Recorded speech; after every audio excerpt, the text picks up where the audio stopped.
You're listening to the Lou Stokes podcast, real and inspiring conversations with individuals from all over the world who have become their own icon. Be inspired to take action and step into your best stylish life.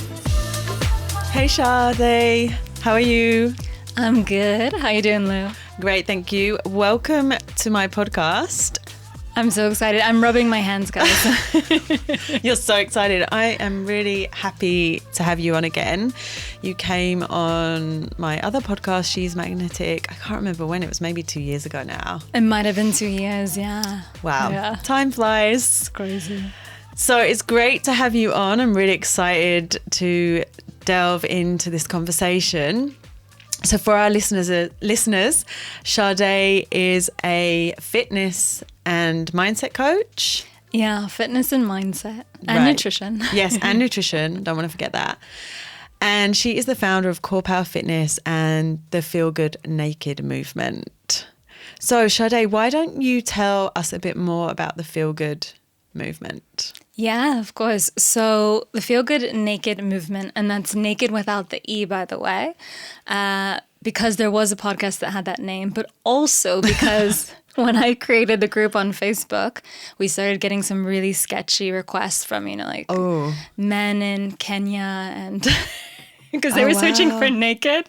So it's naked without the E.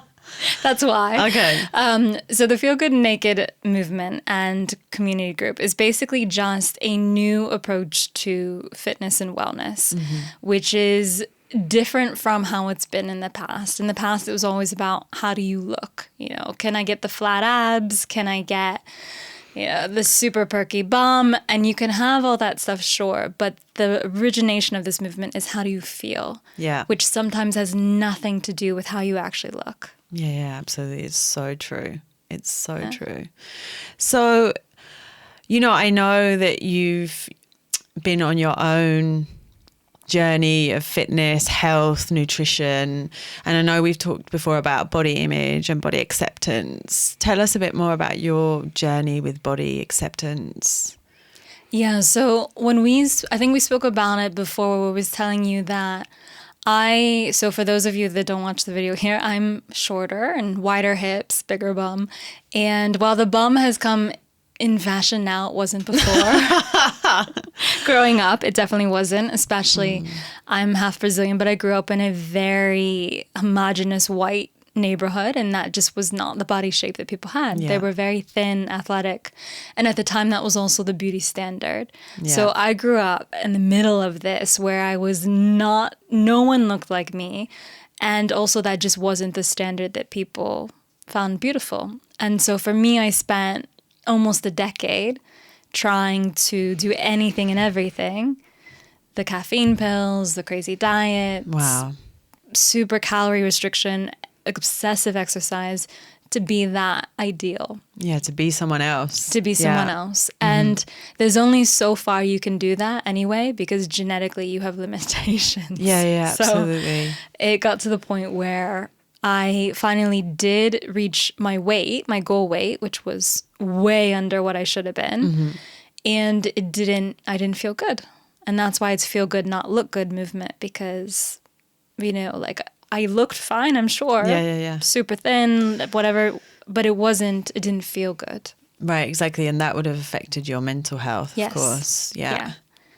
And when you have to struggle so much to look a certain way that you don't enjoy life anymore, is it really worth it anymore? Yeah, absolutely.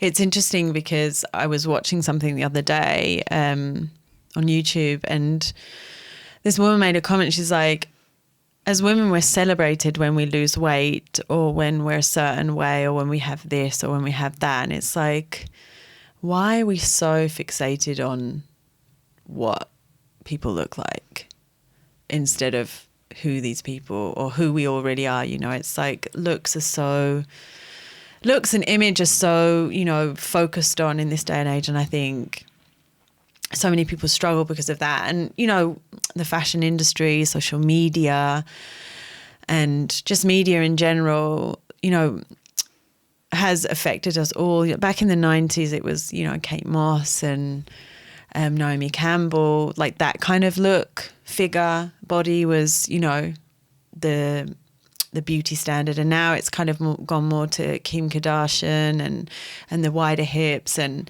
so it's just really interesting because it's like constantly we're being told that we're not enough on a subliminal level. And yeah, like where are these kind of middle people, you know, women especially, that, you know, just want to feel good and they're trying to, you know, work with the way they are and not trying to change themselves too much. Like, I guess my question is like, how do you think social media and celebrities affect us, and how have you felt that that's been something that's affected you on your journey as well? I think for sure it did when I was younger, as I'm sure for most people, you know, before the age of 25, you're really influenced by what other people think, and you want to blend in and you want to feel a certain way. And also at that time, you're heavily sexualized. So it's kind of like, what do you look like really matters. Yeah. Because you haven't yet really discovered yourself anyways. You're still growing into the person you want to be. So you focus on the external. And I think at that time in my life, it definitely did. One thing I'll say now with social media is that there are more influencers and there are more body types in a way that we never saw before. I mean, to see someone have stretch marks and show their cellulite, and those kind of things that were always photoshopped out, they were always there. And let's be clear about that so people know it's not like cellulite just appeared in the last 2 years. Like, it's been there always. Just never been seen. Seen. And I really do respect the people who do those poses, for example, where they show, you know, Instagram pose side by side with their natural body. And you can see the rolls and you can see the skin dimples. And I really respect them for doing that. But I do think we fall into a dangerous, it's almost like a cliff sort of, because you don't want to be then just looking at these people and being like, well, she's, you know, I really like her because she's not, I'm trying to express this in the best way possible without offending anyone, I guess. I guess what I want to say is I love that it's more inclusive. I love that people are being more open and natural, but I think that we can't have this polarity of, or you're super athletic and looking super sculpted and there's no cellulite shown, or everything is shown. I think you really do have to show the middle too. Of people who are exercising and are training and are not accentuating the rules. They're just sitting normally, because otherwise you have this whole middle group of people who they want to still be healthy and focus on fitness. They just don't want to necessarily compete in a bikini competition. You know, so that's where I think social media, it's a little hard. I feel like they're not including the majority of people right now. Right. Yeah, absolutely. It's such a fascinating topic to talk about, because it really does influence more than we realize. And I think, you know, the more we can talk about it, especially women, because we have been sexualized and like felt like we had to be a certain way for men to like us as well, or to be attractive to a man. And, you know, whether you've got bigger boobs or a flat chest or even your haircut. I mean, I remember someone said to me, "Oh, but that's so not feminine, your haircut." And I was just like, okay, interesting, because I'd never ever thought of short hair as like, oh, now I'm masculine. Like, just interesting. So it's again, it's a mindset shift on all levels, for everyone, anybody, every person, every gender. It's, you know, it's a shift that we all have to kind of change the way we see things, beginning with ourselves, especially the way we see ourselves. You know, I think that's vital. And like, so when you were on, you know, your own journey, I mean, we're always still journeying, aren't we? So it's always like, I feel like as well as we age as well, things change, and certain, you know, we start to, you know, see wrinkles and things like that. And so again, we go through another stage of our journey of this whole acceptance and leaning into who we really are. And I think that's when we tap more into like into our inner world. So, you know, when you were going through this phase of like working out so hard and like restricting your diet, what was it that suddenly made you realize this is not, like, I can't do this anymore, this is not working for me? Like, was there something specific or? It was a combination of things. So the one moment that I usually share is I was living in Buenos Aires in Argentina, and this was 15 years ago. And the standard was even thinner than what I was used to in the US. So, I mean, as you know, like in Latin America, especially there, anorexia is rampant. Yeah. And I was probably the thinnest I had ever been in my life. I was running all the time, wasn't eating enough. And I got to the weight that I was trying to get to for years. But as I said, like, it didn't feel good. And I actually, you know, I didn't look healthy. Right, yeah. It didn't look healthy. You could tell from my body shape, it just wasn't a healthy weight. And even when people said to me, oh, you look great, you look thinner, it didn't mean anything because I didn't feel like that. Absolutely, yeah. And so that was the start where I thought, I've done all of this to get to be this shape and it's not fulfilling. Yeah. And I can't keep doing this, so something needs to change. And I didn't know what or how, but that kind of started the journey that led me to what I'm doing now, you know, which is trying to show people that there is a different way to be healthy. And if you do want to be fit and strong, that's fine too. You can do that, and you don't have to do it in such a restrictive way. So that was the moment, and I think it was probably even more magnified by when I actually went to Brazil for the first time, and I saw other people had my body shape. And that was kind of like, well, you start to see that body shapes are different across the world, across cultures, across times. Yeah. There's no one ideal. No. So why are you going to try to force yourself into it? Yeah, absolutely. It's like we get it in our heads. It's like trying to fit yourself into clothes that just don't work for you. It's like you're perfect as you are. Yeah. You know, and I think what I love about the work you're doing is it's like it's about feeling good. It's not about trying to be someone else. No. You're just figuring out what works for you. And I think we're so influenced by, you know, all these different diets and like what other people are doing and all these wellness trends. And we forget that like it doesn't necessarily have to like work for us, and it's okay. We're not weird if something doesn't work for us. It's like tapping into what really works for you and following that. You know, like some people I know really dislike the gym and they prefer to dance. I mean, that's great. You know, it's like we don't all have to be like pumping weights for like 2 hours or whatever. Like, why do something that you don't enjoy? But I guess it's just like we've kind of been programmed to, no, this is how it's got to be and this is what you should do.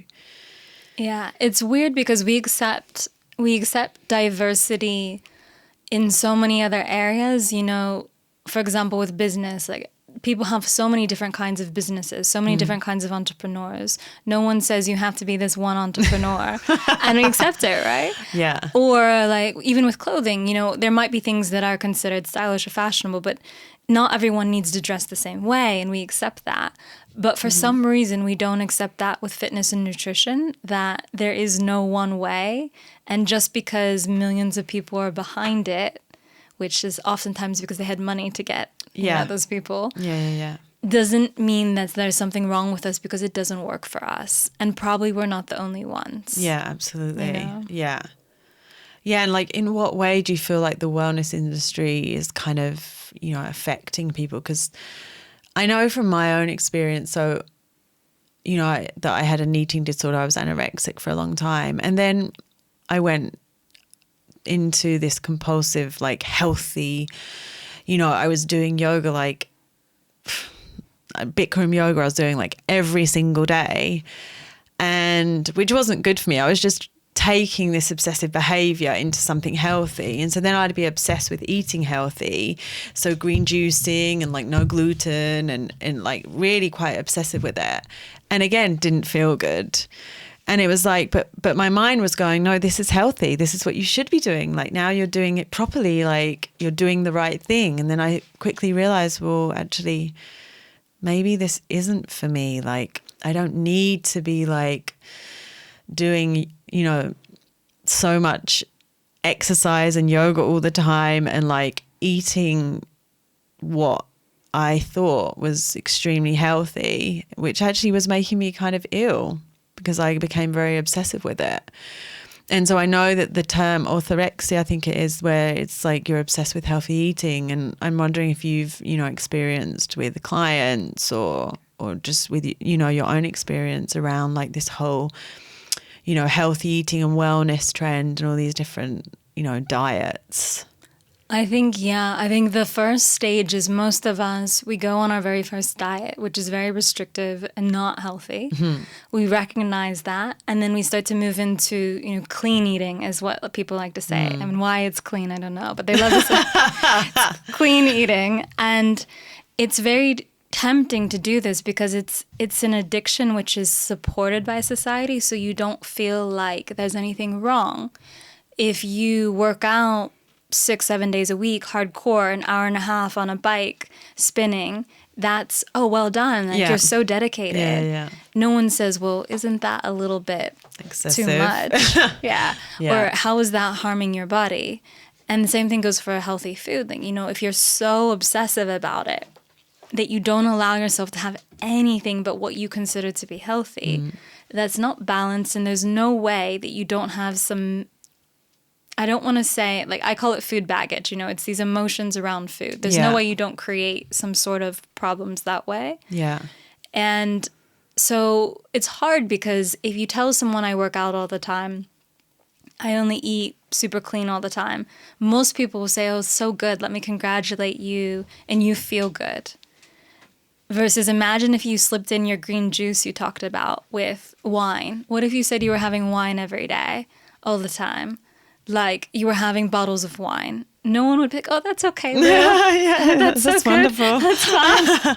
You're so good. Yeah. Or if you were, I don't know, let's go reverse of exercising. If you were sitting on the couch all day or doing, multiple hour sessions, no one would say, oh, that's so good. No, because they recognize that that's an extreme. Mm-hmm. But for some reason, the other extreme is not okay. Acknowledged. Yeah. And I know a lot of people who do things like sober October, dry January. And it's fine if your motivation to do that is because, I don't know, you're supporting charity or whatever it is, or you really do have a problem, let's say, like you really think that you might. And I'm not going to go into that because I'm not qualified. Yeah, absolutely. But let's say you're just someone who drinks a decent amount. To do that, to just cut it out, is the same behavior. Instead of saying, well, I'm just going to cut it down to, balanced amount, 1, 2, 3 drinks, whatever a week. Yeah. Why can't you do that? Because it's so much easier for us to do the excessive than it is to do the middle. Yeah, it's so interesting. Why are we like all or nothing? Yeah. It's so much, and it's so much more acceptable too, I think, to say to people, oh no, I'm just eating healthy on this diet for 60 days, than to say, well, today I want to have the salad. But why do you want the salad? Why don't you want the fries? Yeah. I want the salad. Yeah, people don't, it's harder to explain, I think. Mm-hmm. And it takes a little bit more, what's the word? Like,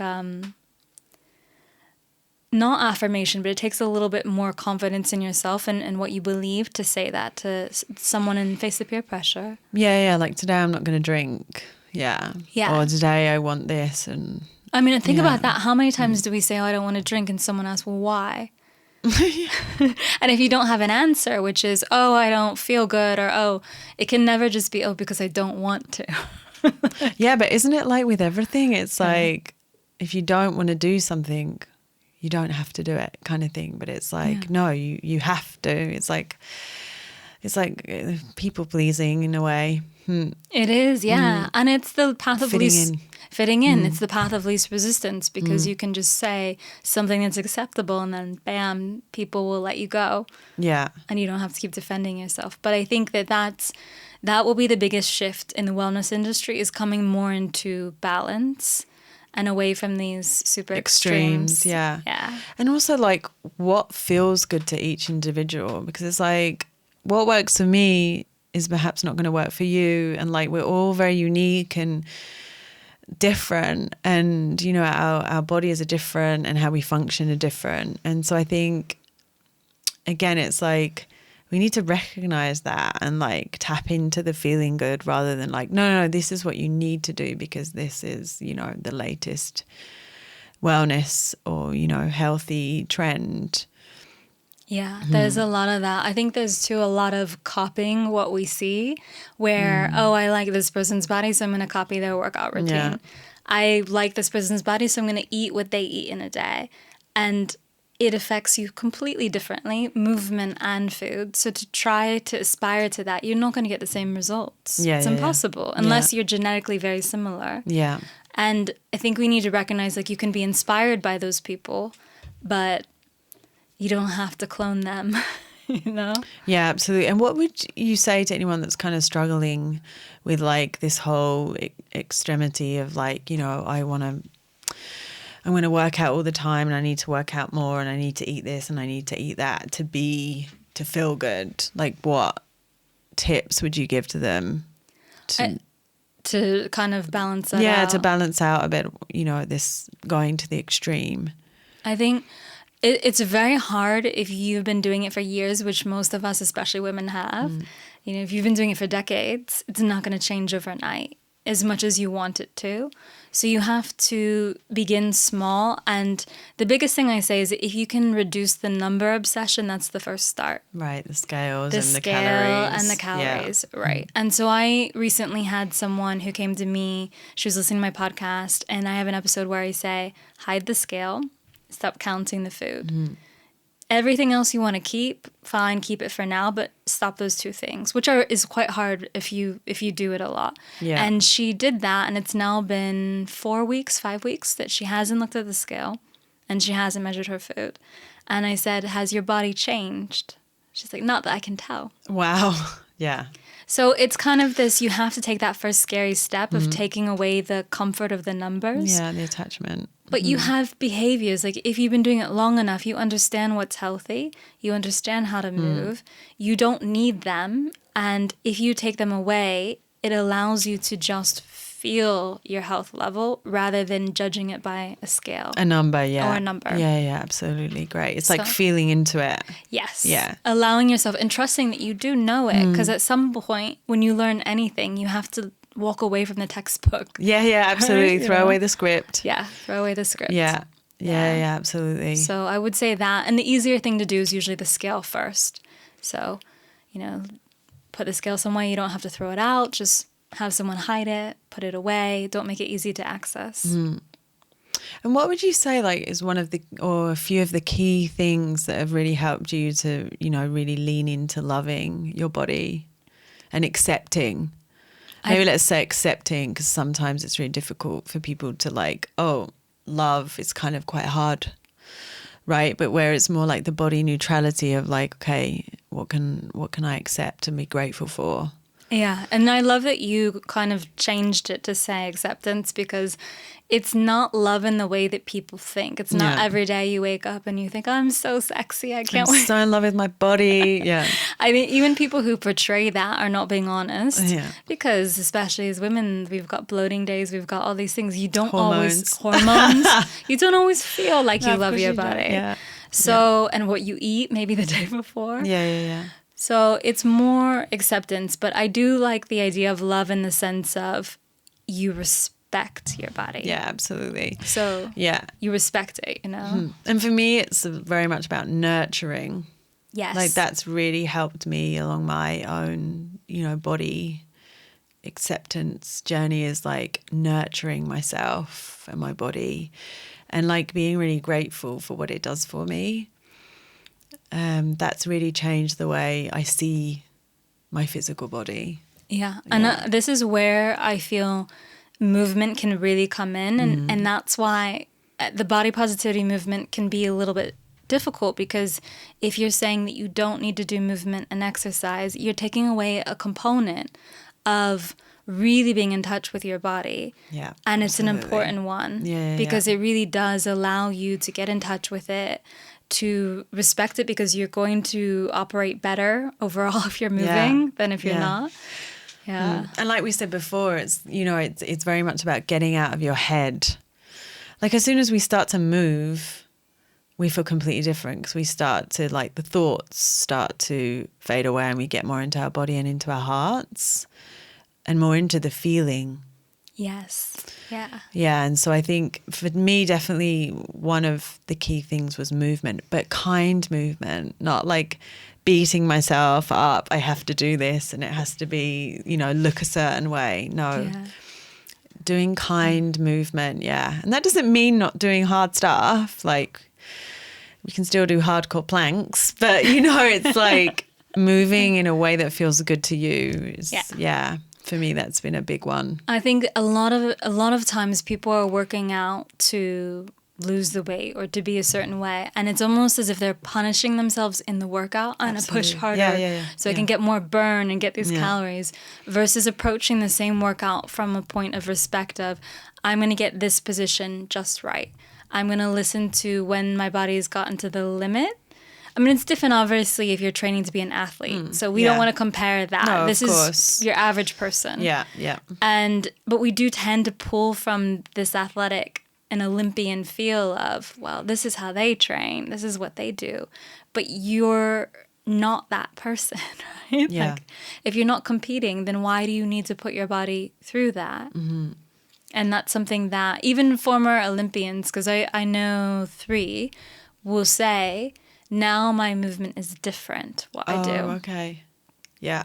It's different. It's different, yeah. In what way? Like, so, for example, one was a cross-country skier, and so that was quite intense on the knees. Yeah. And she said, you know, I will occasionally do that, but now I really make an effort to also incorporate yoga in what I do. Yeah. And I do surfing as well because it's a way for me to be in the water and it's a little less high impact than jumping, for instance. Yeah. And that's just because, you know, the goals are different. And I think that's what we have to look at is, you know, what are your actual goals beyond the aesthetic? Yeah. It's okay to have those. I think it's fine to have those goals, but you really do need to look even deeper at why does that aesthetic matter to you? Why is it so important? Why is it so important? And you can say, I want sculpted arms, but why do you want sculpted arms? It's because you want to feel stronger. Great. Yeah. Go for it. But if it's just because you don't like the extra bit of skin hanging, that's not coming from a place of self-respect, you know? Yeah, and self-acceptance. And acceptance. Yeah. Yeah, absolutely. It's a journey. Yes. It really is a journey. It's not an overnight thing. No. Yeah, absolutely. So, is there anything that you would like to leave our listeners with today? Oh, actually, I have one more question. Oh, yeah. I can't forget this one. This is really important.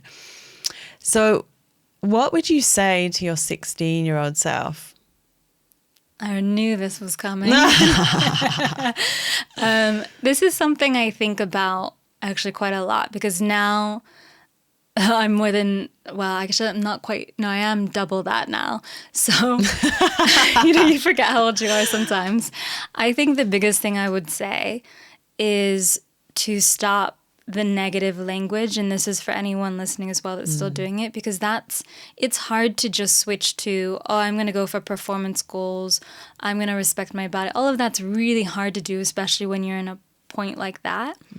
But to say, I'm not going to be so critical of my body, and when those thoughts come, I'm going to either ignore them or reframe them. Yeah. And I mean, imagine how many times if I would have stopped saying, oh, I hate my thighs, if I would have just said, these are my thighs and like stronger legs because of it. Yeah. And I think it would have changed my perception. Absolutely. Yeah. So that's what I would say. Get rid of the negative body language. Yeah, absolutely. Be kind to yourself. Yes. Yeah. Yes. And no comparison. And no comparison. I think that's the biggest thing is if I hadn't compared, I probably wouldn't have put myself through so much stuff. Right. So. Yeah, I guess I mean, often we have to go through certain things, right, to then come out the other side a different person and to learn. Yeah. And so the important thing is to, you know, accept and learn from all these different experiences that we have and also share so that, you know, other people can perhaps not have such a hard time. Yes. Yeah. And that's the whole goal now is just I struggled for a long time And hopefully people listening to this message can stop. And they might have even struggled for longer, but hopefully this can start to introduce a new mindset to end that, just the constant negative self-talk and criticism and, low confidence when it doesn't need to be that way. Right, exactly. Yeah, it doesn't need to be. Yeah, it's like learning to own who you are and accept the skin you're in. Yes. Yeah. No matter what stage, even if you want to change your physical level, accepting where you are right now, you have to do that first. Yeah, absolutely. Yeah. Absolutely. So are there any last words of wisdom that you would like to leave our listeners with today? I think the biggest thing, and this is something that will push people to change, because change can be really hard. As we said, you've done decades of this kind of dieting thinking or excessive exercise. But to change, you really do have to surround yourself with a different messaging. So looking at, even just on social media, what are the messages you're seeing? Right, yeah, absolutely. And figuring out what are the messages you want to see, so that what you see again and again is affirming the direction you want to go instead of pushing you in one where you are now. Yeah, absolutely, because it influences us more than we realize. Yes, constantly. And it's every day too. Yeah, yeah. And we don't even, we're not even conscious of it. Yeah. Completely, yeah. And if you're doing anything for an hour every day, it's going to have an impact. So you might as well make it a positive one. Absolutely. Yeah, absolutely. Well, thank you, Chardét. It's been absolutely wonderful.